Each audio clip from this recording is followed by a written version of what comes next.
ហេតុសម្រាប់និយាយពីអាញាធិបតេយ្យអប្សរាលោកប្រតិកម្មចំពោះករណីរឿងស្ត្រីម្នាក់ឈួរថតអាក្រាតកាយនិងអង្គុយថតនៅមុខប្រាសាទបុរាណអាយ៉ានេះរូបភាពលោកអ្នកឃើញស្រាប់ហើយតាមបណ្ដាញប្រព័ន្ធ Facebook ដែលលោកបានរិះគន់យ៉ាងចាស់ដៃចំពោះស្ត្រីរូបហ្នឹងហើយចំពោះអាញាធិបតេយ្យមួយចំនួនដែលបានអនុញ្ញាតតែតាមពិតទៅវាមិនមែនជាការអនុញ្ញាតទេដោយសារតែការលួចថតបាទអាញាធិបតេយ្យអប្សរាលោកបានចេញសេចក្តីប្រកាសព័ត៌មានប្រតិកម្មនិងរូបភាពអាក្រាតរបស់ស្ត្រីម្នាក់ឈួរថតនិងអង្គុយថតនៅក្នុងប្រាសាទបុរាណដែលត្រូវបានផ្សព្វផ្សាយតាមប្រព័ន្ធទំនាក់ទំនងបណ្ដាញសង្គម Facebook បាទហើយសេចក្តីប្រកាសព័ត៌មានអាញាធិបតេយ្យអប្សរាបានបញ្ជាក់ថាអាញាធិបតេយ្យអប្សរាសូមធ្វើការថ្កោលទោសយ៉ាងចាស់ដៃយ៉ាងខ្លាំងក្លាជាទីបំផុតចំពោះរូបភាពអាក្រាតកាយរបស់ស្ត្រីម្នាក់ដែលឈួរថតនៅក្នុងប្រាសាទបុរាណរបស់យើងពីព្រោះថាការថតបង្ហាញកាយអាក្រាតបែបនេះជាអំពើប្រឆាចផ្ទុយពីក្រមសីលធម៌និងវប្បធម៌ខ្មែរបាទហើយព្រមទាំងនាំឲ្យមានការអាប់អោនយ៉ាងធ្ងន់ធ្ងរដល់បេតិកភណ្ឌជាតិនិងកិត្តិយសនារីភេទរបស់យើងផងដែរបាទមិនមែនតែខ្មែរទេគឺគ្រប់គ្នាទាំងអស់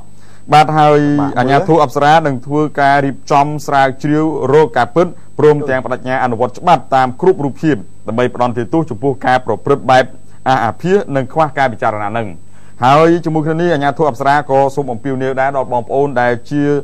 ជនរួមជាតិទាំងអស់សូមជួយផ្ដល់នូវព័ត៌មានជាតម្រុយដែលអាចនាំឲ្យរកឃើញការពិតក្នុងករណីរូបភាពនេះ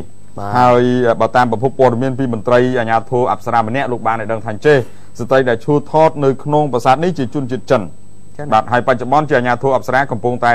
ចាត់វិធានការតាមនីតិវិធីបន្តទៀត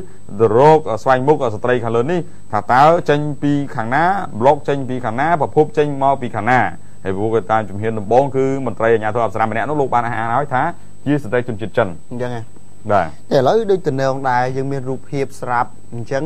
ច្រកចេញចូលអន្តរជាតិទាំងអស់ហ្នឹងគឺថាដាក់រូបមុខហ្នឹងខាត់ខ្លួនសិនបាទពិនិត្យមើលអាចឃើញអាចខាត់បានបាទទេបាទដោះអាយគេមើលទៀតតែបាទហ្នឹងបាច់ដោះអាយមើលទៅមុខទៅបានថ្ងៃក្រោយបើយើងចូលថតអញ្ចឹងដាក់អត្តសញ្ញាណបានឲ្យមួយនៅមុខជួរនឹងមុខមកខ្ញុំចង់ថតទេកុំចាប់ខ្ញុំអីបាទភ្នែកបាទភ្នែកបាប់ខុសគ្នាឥឡូវចេះ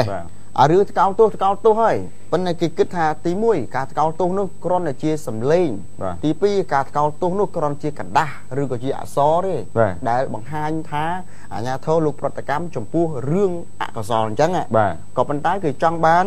ការអនុវត្តមួយដ៏ជាក់លាក់គេមិនចង់ឲ្យតែរឿងចេញមកចេញតែសេចក្តីថ្លែងការណ៍ថ្កោលទោសហើយមិនមានការតាមចាប់ឲ្យបានយកមកផ្ដន់ទោសវាក៏មិនកើតដែរបាទ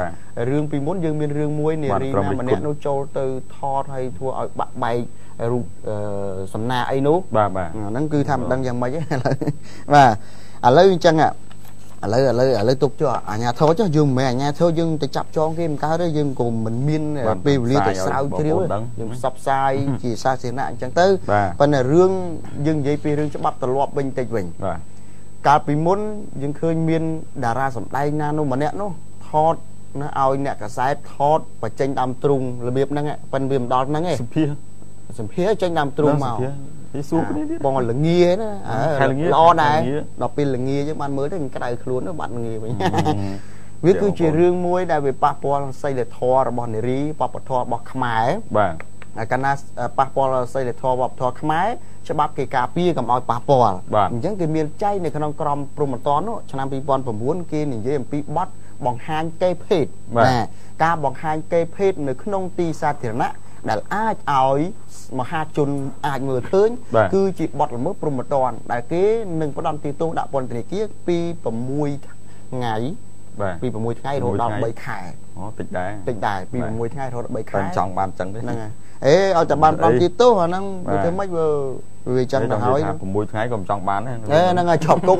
ជាប់គុកកាលណាជាប់គុកយើងទៅធ្វើលិខិតថ្កោលទោសគេចេញមកថាយើងមានទោសដល់ពេលយើងចង់ទៅបរទេសគឺមិនបានចង់ធ្វើកិច្ចការងារអីផ្សេងក៏មិនបានចង់ប្រឡងចូលសាលាអីដែលគេតម្រូវឲ្យមានលិខិតថ្កោលទោសក៏មិនបានចប់សពគ្រប់យើងខូចឈ្មោះមួយជីវិតរបស់យើងអានេះគឺជារឿងបាទអញ្ចឹងក៏ជាការផ្ញើសារជូនដល់មហាជនទូទៅកុំទៅសម្ញែងរឿងរបស់យើងនោះណាកុំសម្ញែងតារាឬក៏សិល្បករកុំសម្ញែងពេករបស់យើងនឹងប្រយ័ត្នគុកព្រោះគុកវាមានចែងក្នុងក្រមព្រហ្មទណ្ឌហើយខ្ញុំមិនដឹងសម្ញែងវាអីឆែកមុខឆែកពីក្រោយខ្លីពីលើឆែកខ្លះវាអត់អីទេប៉ុន្តែកុំសម្ញែងរបស់យើងបាទអរគុណណា